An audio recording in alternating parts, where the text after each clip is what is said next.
नमस्कार दोस्तों, मैं हूं अर्पित और एक बार फिर से आपका स्वागत है। जब से संजीव खन्ना ने चीफ जस्टिस ऑफ इंडिया की कुर्सी संभाली है, प्रधानमंत्री नरेंद्र मोदी की रातों की नींद उड़ी हुई है।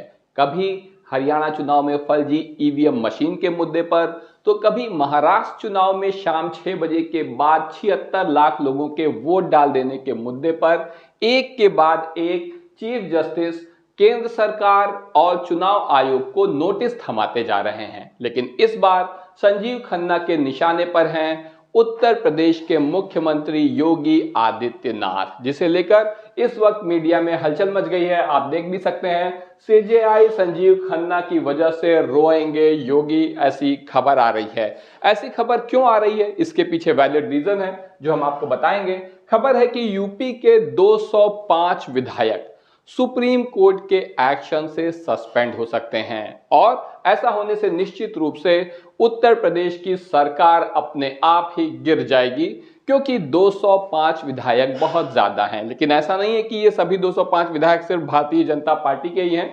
आप देख सकते हैं किस तरीके से चीफ जस्टिस ने जब से पद संभाला है। आप देखिए, हरियाणा चुनाव ईएम वेरिफिकेशन केस की सीजेआई करेंगे सुनवाई, डबल बेंच में चल रहा है केस, इसमें सरकार फंसी हुई है।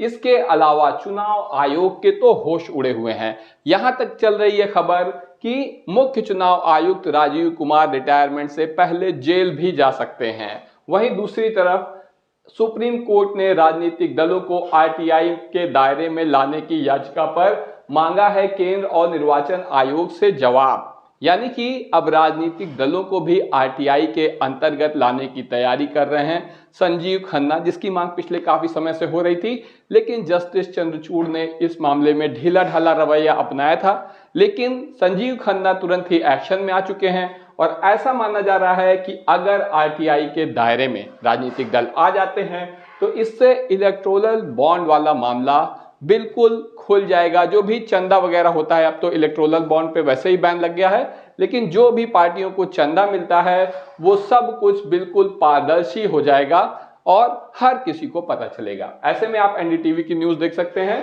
कि अब सुप्रीम कोर्ट ने क्या कहा है। क्या दोषी सांसदों विधायकों पर चुनाव लड़ने पर आजीवन प्रतिबंध हो जाना चाहिए? सुप्रीम कोर्ट मामला इस सुनने को तैयार है और उसने जवाब मांगा है, नोटिस दिया है चुनाव आयोग को और केंद्र सरकार को भी 2 हफ्ते के अंदर इसमें जवाब देना है। यहां पर सुप्रीम कोर्ट ने क्या कहा है, आप देखिए, अगर किसी सरकारी कर्मचारी को दोषी ठहराया जाता है तो वह जीवन भर के लिए सेवा से बाहर हो जाता है। फिर दोषी व्यक्ति संसद में कैसे लौट सकता है?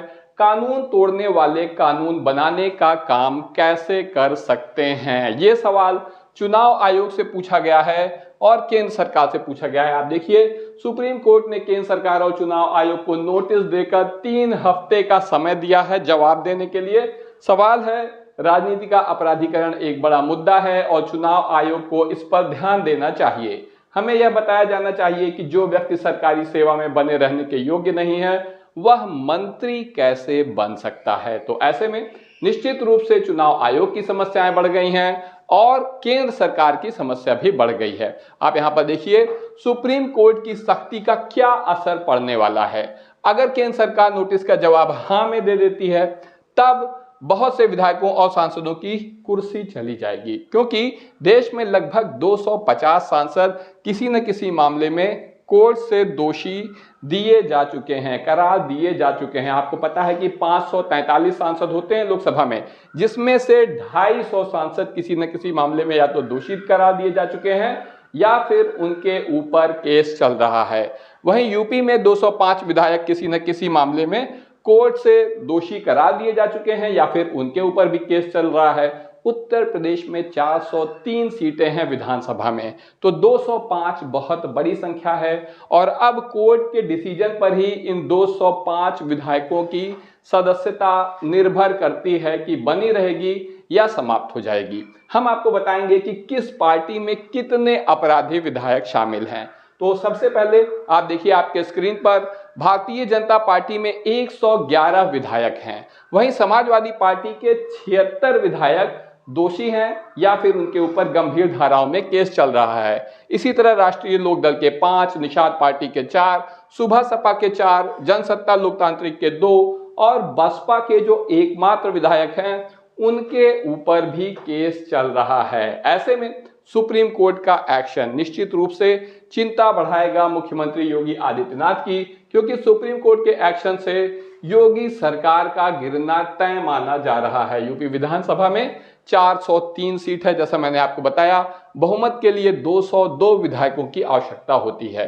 भाजपा गठबंधन में 273 विधायक हैं और 111 विधायकों की सदस्यता रद्द होने पर सरकार गिरना तय है। 111 सिर्फ भाजपा के विधायक हैं, इसके अलावा सुभा सपा के भी हैं और राजभर चाचा की पार्टी के भी हैं। विधायकों पर ये जो विधायक हैं इनके ऊपर लूट, हत्या, डकैती, महिला उत्पीड़न जैसे मामलों में केस दर्ज हैं। ऐसे में सुप्रीम कोर्ट का ये पूछना कि ये लोग कैसे कानून बना सकते हैं, बिल्कुल सही है।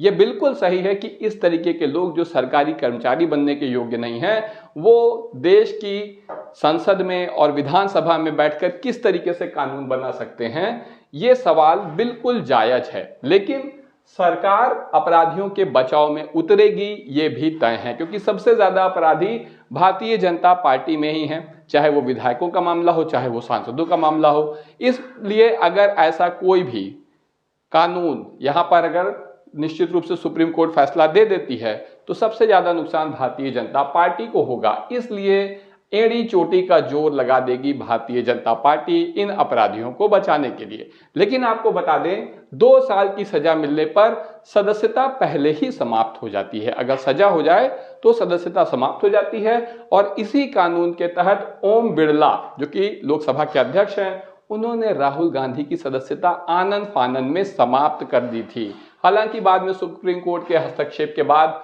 उनको वापस से लोकसभा का सदस्य बनाया गया और सजा अवधि पूरी होने के 6 साल बाद ही चुनाव लड़ सकता है कोई भी व्यक्ति। अभी का ये नियम है कि अगर किसी विधायक या सांसद को सजा हो जाती है तो 6 साल बाद वो चुनाव लड़ सकता है, उसके पहले नहीं। लेकिन अगर सुप्रीम कोर्ट इस मामले में डिसीजन लेता है तो दोषी साबित होने वाले विधायक या सांसद आजीवन चुनाव नहीं लड़ पाएंगे। ऐसे में क्या सरकार इस मामले में साथ देगी? क्या वो भी ऐसी कोशिश करेगी? क्योंकि मोदी जी लगातार बात करते हैं कि राजनीति में अच्छे लोगों को आना चाहिए, लेकिन भारतीय जनता पार्टी क्या सुप्रीम कोर्ट के इस एक्शन का समर्थन करने वाली है? वो हाँ में जवाब देगी? मुझे नहीं लगता, क्योंकि सरकार जो है वो कैसे कानून बनाना चाहती है, उसे ऐसे कानून पसंद है, वक्फ बिल के कानून पसंद है, ये सब मामला लाना है, क्योंकि इसमें हिंदू मुस्लिम ध्रुवीकरण करने का मौका है। अगर अपराधियों को लोकसभा और विधानसभा से दूर रखा जाए, इसमें भाजपा का कोई हित नहीं है, सरकार का कोई हित नहीं है। इसलिए सरकार इस मामले में एड़ी चोटी का जोर लगा देगी कि कोई फैसला ना होने पाए। आपकी क्या राय है इस पूरे मामले में? कमेंट करके जरूर बताइए। वीडियो को लाइक करिए, चैनल को सब्सक्राइब करिए और अपने दोस्तों के साथ शेयर करना मत भूलिए।